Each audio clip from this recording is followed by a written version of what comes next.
मुख्य सल्लागार यांना मी विनंती करतो की त्यांनी सर्वांना मार्गदर्शन करावं. हॅलो.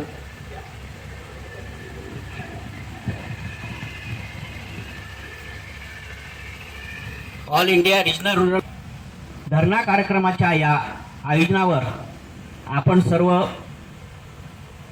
पर्यंतचं जे भाषण झालं त्याच्यामध्ये ग्रामीण बँकेच्या स्थापनेपासून अरेबियानं केलेला प्रत्येक गोष्टीसाठी संघर्ष यावरती विस्तृत त्यांनी सगळं सांगितलेलं आहे. या ठिकाणी उपस्थितांचं मी खरोखर कौतुक करू इच्छितो की धरणा कार्यक्रमाला आपल्या मी तसा विशेष कौतुक करू इच्छितो की संघटनेच्या आव्हानानुसार या ठिकाणी महाराष्ट्र ग्रामीण बँक अधिकारी संघटना, महाराष्ट्र ग्रामीण बँक एम्प्लॉईज संघटना, विदर्भ कोकण ग्रामीण बँक, पेन्शनर्स असोसिएशन असं तिघही मिळून आपण इथं या धरणा कार्यक्रमाला आलेलो आहोत. काहीच दिवसात दिनांक 8 जूनला संघटनेचा देशव्यापी संप पर आहे. त्या संपात सुद्धा आपण याच प्रकारे सगळेजण हजर राहूत. आपली एकजूटच आपल्याला यश मिळवून देते. संघटनेचं स्वरूप संघटनेच्या कार्यकर्त्यांवर अवलंबून असते. आपण सर्वजण आव्हानाला इथं आलेत या करून घेऊ आणि हे तुम्हाला मी या ठिकाणी आपल्या सर्वांच्या समक्ष आश्वस्त करू इच्छितो की संघटनेचं खरं बळ हे संघटनेच्या सदस्यांवर अवलंबून असते. या ठिकाणी माझ्या भगिनी पण आलेल्या आहेत आणि खूप लांबून लांबून यावं लागलं.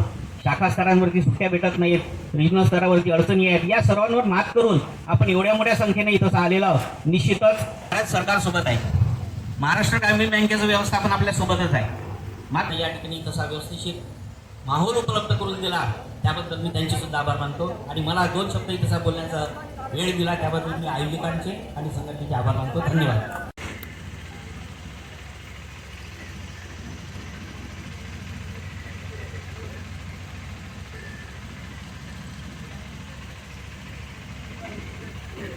माझ्याकडे HRD, GID आणि ब्रँच एक्सपान्शन हे सर्वांना विजिलन्स पण खाली आहे. बसावं. हे 3-4 महत्त्वाचे डिपार्टमेंट आहेत.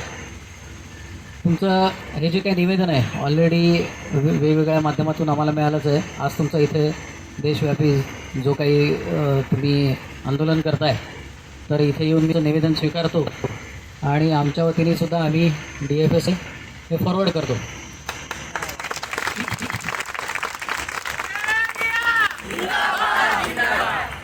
बाकी तुम्हाला सगळ्यांना माहितीच आहे आपले मार्चचे रिझल्ट्स डिक्लेअर झालेले आहेत.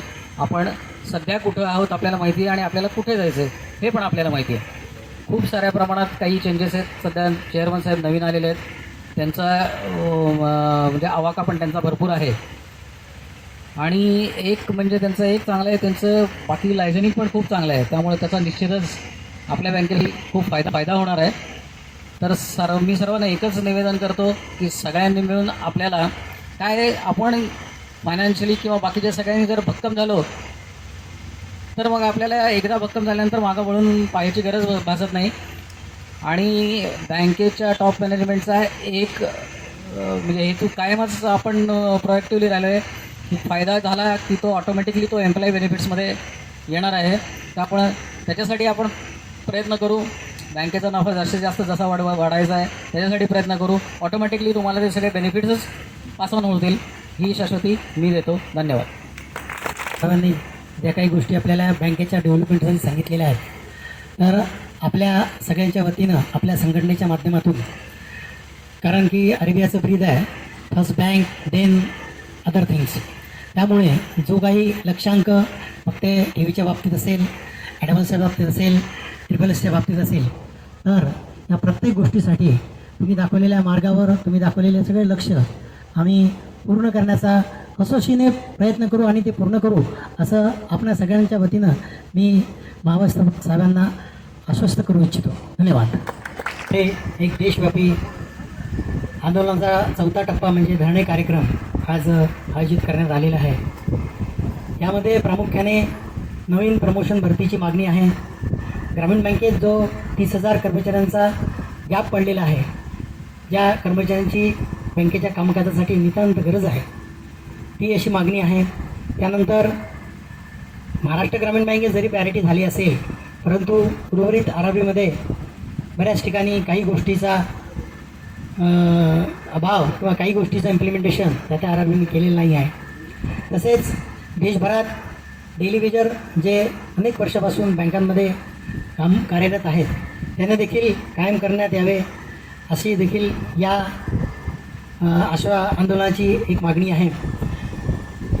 तसेच प्रवर्तक बँक म्हणजे स्पॉन्सर बँक ज्या आहे त्यांचे जे डेप्युटेशन ऑफिसर इथे येतात तर त्यांना इथे न आणता आमच्याच बँकेत इंटरनल प्रमोशन करून इथेच त्या कॅडरचे अधिकारी कर्मचारी निर्माण व्हावेत अशी देखील मागणी आंदोलनाची आहे.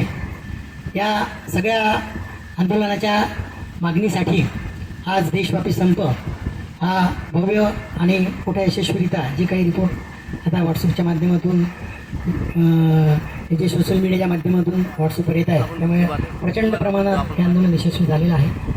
28 RRPैकी ऑफिसरमध्ये 24 ठिकाणी अरेबियाची मेजॉरिटी आहे.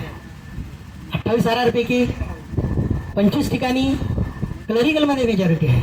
त्याच्यामुळे अशा भव्य प्रमाणाचं आंदोलन या अरेबियाच्या प्रत्येक ठिकाणी असलेल्या अस्तित्वामुळे शक्य होणार आहे.